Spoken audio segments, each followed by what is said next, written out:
Hi everyone, welcome to From My Bowl YouTube channel. ഇന്നൊരു Sunday ആണ്. Sunday വൈകുന്നേരം ഞങ്ങൾ ഫാമിലിയായിട്ട് വിചാരിച്ചു ഇവിടെ അടുത്തുള്ളൊരു ഡ്രൈവിംഗ് ബീച്ചിലേക്ക് പോകാമെന്ന്. ഞങ്ങളുടെ വീട്ടിൽ നിന്ന് ഒരു 39-40 കിലോമീറ്റർ ദൂരത്തുള്ള ഒരു ഡ്രൈവിംഗ് ബീച്ചാണ്. ഞാൻ കരുതി എന്നാൽ ബീച്ചിൽ പോയിരുന്ന് കഴിക്കാൻ വേണ്ടിയിട്ട് കുറച്ച് സ്നാക്സും കട്ടൻ കാപ്പിയും ഒക്കെ ഇട്ടിട്ട് കൊണ്ടുപോകാം. അപ്പോൾ ഒരു പ്രത്യേക വൈബല്ലേ എന്നൊക്കെ കരുതി നോക്കുമ്പോൾ നേന്ത്രപ്പഴം ഇരിക്കുന്നുണ്ടായിരുന്നു. അപ്പോൾ നേന്ത്രപ്പഴം എടുത്ത് അത് തൊലിയൊക്കെ കളഞ്ഞ് നീളത്തിന് ഒരു നേന്ത്രപ്പഴം പകുതിയാക്കിയിട്ട് നീളത്തിന് അരിഞ്ഞെടുത്തു. കുറച്ച് ചെറിയ പഴം ഇരിക്കുന്നുണ്ടായിരുന്നു. ഈ മലബാർ ഭാഗത്തൊക്കെ ഇതിന് മൈസൂർ പഴം എന്നാണ് പറയുന്നത്. തിരുവനന്തപുരം ഭാഗത്തൊക്കെ പാളയന്തോടൻ എന്നൊക്കെ പറയുന്ന പഴം അതും ഉണ്ടായിരുന്നു. അപ്പോൾ ഞാൻ വിചാരിച്ചു അതും ഒരു ചെറിയ പഴംപൊരി പോലെ ആക്കി എടുക്കാം. അങ്ങനെ അതിനെയും തൊലിയൊക്കെ കളഞ്ഞ് കുറച്ച്, അതായത് 4-5 പഴം ഉണ്ടായിരുന്നു. അതിൽ 2-3 എടുത്ത് ചെറിയ കഷ്ണങ്ങളായിട്ട് നുറുക്കിയെടുത്തു. ആദ്യം ചെറിയ പഴം കൊണ്ടുള്ള പഴംപൊരി ഉണ്ടാക്കാനുള്ള മിക്സാണ് പ്രിപ്പയർ ചെയ്യുന്നത്. അപ്പോൾ ഒരു മിക്സിയുടെ ജാർ എടുത്തിട്ട് 2-3 പഴം അതിൻ്റെ ഉള്ളിലിട്ടു. അത് കഴിഞ്ഞിട്ട് മൈദ ഉപയോഗിക്കുന്നില്ല. തൽക്കാലം ഞാൻ ഗോതമ്പ് പൊടി കൊണ്ടാണ് ഉണ്ടാക്കുന്നത്.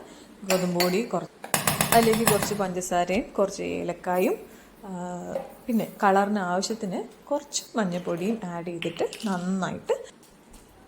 നന്നായിട്ട് അടിച്ചെടുക്കണം മിക്സിയിൽ.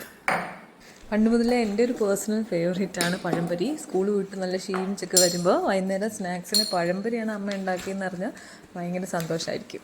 ആ സന്തോഷം എനിക്ക് ഇപ്പോഴും പഴംപൊരി കാണുമ്പോൾ ഉണ്ട് താനും.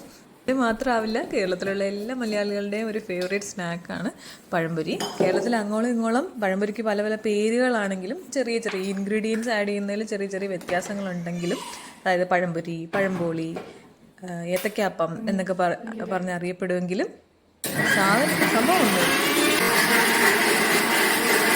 അങ്ങനെ നമ്മുടെ മിക്സ് ഇവിടെ റെഡി ആയിട്ടുണ്ട്. ഈ മിക്സിലേക്ക് അരിഞ്ഞു വെച്ച് ആ ചെറിയ കഷ്ണങ്ങളൊക്കെ ഇട്ടിട്ട് ഒന്ന് ചെറുതായിട്ടൊന്ന് കറക്കിയെടുക്കും. ജസ്റ്റ് ഒന്ന് വിപ്പ് ചെയ്തെടുക്കുന്നേ ഉള്ളൂ. അതായത് ചെറിയ ചെറിയ കഷ്ണങ്ങൾ നമ്മൾ ഈ പഴംപൊരി കഴിക്കുമ്പോൾ കടിക്കാൻ കിട്ടാൻ വേണ്ടിയിട്ടാണ്. ഇനി നേന്ത്രപ്പഴം കൊണ്ടുള്ള പഴംപൊരിക്കുള്ള മിക്സ് ഉണ്ടാക്കാം. നേരത്തെ എടുത്ത അതേ സാധനങ്ങളൊക്കെ തന്നെയാണ്, കുറച്ച് വ്യത്യാസമേ ഉള്ളൂ. ആദ്യം കുറച്ച് ഗോതമ്പ് പൊടി എടുത്തു. അതിലേക്ക് ഞാൻ കുറച്ച് ക്രിസ്പി ആയിട്ട് കിട്ടാൻ വേണ്ടിയിട്ട് കുറച്ച് പുട്ടുപൊടി ആഡ് ചെയ്യുന്നുണ്ട്, അരിയുടെ പുട്ടുപൊടി. അതിനുശേഷം ഒരു ചെറിയ സ്പൂണ് മഞ്ഞൾപ്പൊടി, അത് കളറിനാണ്. പിന്നെ പഞ്ചസാര ചേർക്കുന്നുണ്ട്, പിന്നെ കോൺഫ്ലോർ ചേർക്കുന്നുണ്ട്. ഇതെല്ലാം ചേർത്തിട്ട് ആവശ്യത്തിന് വെള്ളം ഒഴിച്ച് നന്നായിട്ട് മിക്സ് ചെയ്യും. കുറച്ച് ഒരു നുള്ളു ഉപ്പ് ഇടും. അത് നമ്മൾ ആദ്യം ഉണ്ടാക്കിയ മിക്സിലും ഈ മിക്സിലും കുറേശ്ശെ ഉപ്പിട്ട് നന്നായിട്ട് മിക്സ് ചെയ്തെടുക്കും. ഞാൻ ഹോസ്റ്റലിൽ ഇരിക്കുന്ന സമയത്ത് അവിടെ കേരളത്തിലെ എല്ലാ ജില്ലയിൽ നിന്നുള്ള കുട്ടികളുണ്ടായിരുന്നു. അപ്പോൾ പലരും നമ്മൾ ഈ പറയുന്ന പഴംപൊരിക്ക് പറയുന്ന പേരെന്താ പലതാണ്. കുറച്ച് പേര് ഏത്തക്കാപ്പം എന്ന് പറയും, കുറച്ച് പേര് പഴംപൊരി എന്ന് പറയും, ചിലർ ബോളി എന്ന് പറയും. അപ്പോൾ ഇത് വെറുതെ തർക്കിക്കാൻ വേണ്ടി ഇതാണ് ശരി അതല്ല ശരി എന്നൊക്കെ പറഞ്ഞ് ഞങ്ങൾ വെറുതെ ഒരു രസത്തിന് തർക്കിക്കുകയൊക്കെ ചെയ്യും. ഒരു മേമ്പൊടിയായിട്ട് കുറച്ച് കറുത്ത എള്ളും കുറച്ച് വെളുത്ത എള്ളും 2 മിക്സിലേക്കും ആഡ് ചെയ്തിട്ട് നന്നായിട്ട് ഇളക്കിയെടുത്തു. ഇനി ഈ ബാറ്റർ നമുക്ക് വറുത്തെടുക്കാം. എണ്ണ ചൂടായി കഴിഞ്ഞപ്പോൾ മൈസൂർ പഴത്തിൻ്റെ ബാറ്റർ സ്പൂണിൽ കോരിയിട്ടാണ് ചൂടായ എണ്ണയിലേക്ക് ചെറിയ ചെറിയ അളവിൽ ഒഴിച്ചു കൊടുത്തത്. ഇനി നമ്മൾ സാധാ പഴംപൊരി ഉണ്ടാക്കുന്ന പോലെ തന്നെ ബാറ്ററിൽ മുക്കിയിട്ട് ചൂടായ എണ്ണയിലേക്ക് ഇട്ടു. അങ്ങനെ രണ്ടും ഇങ്ങനെ പൊരിഞ്ഞുകൊണ്ടിരിക്കുകയാണ്. ഇത് വറുത്ത് കഴിഞ്ഞപ്പോൾ എല്ലാം കോരി. എപ്പോഴും വിചാരിക്കും ഈ പഴംപൊരി ആദ്യം കണ്ടുപിടിച്ചത് ആരായിരിക്കും, അത് ഏത് സാധനം, എനിക്ക് ഭയങ്കര ഫേവറേറ്റ് ആയിട്ടുള്ള എല്ലാ സാധനവും ആദ്യം കണ്ടുപിടിച്ച ആരായിരിക്കും എന്ന് എനിക്ക് തോന്നുമായിരുന്നു. ഒതൻറ്റിക് ഇൻഫർമേഷൻ ഒന്നും അല്ല. പരീക്കുട്ടി കാക്ക എന്ന് പറയുന്ന പൊന്നാനിയിലുള്ള ഏതോ ഒരു പുള്ളിക്കാരൻ്റെ പീഡിയയിലാണ് ആദ്യമായിട്ട് പഴംപൊരി വറുത്തതെന്നും അത് പോർച്ചുഗീസുകാർ കഴിച്ചിട്ട് അവർക്ക് ഇഷ്ടമായെന്നൊക്കെ പറയപ്പെടുന്നു. ഇതിൽ എത്രമാത്രം ശരിയാണെന്നൊന്നും അറിയത്തില്ല. പഴംപൊരി ചില്ലറക്കാരെന്ന് വരും. നമ്മുടെ കേരളത്തിൽ മാത്രമുള്ളൊരു സാധനമൊന്നുമല്ല കേട്ടോ.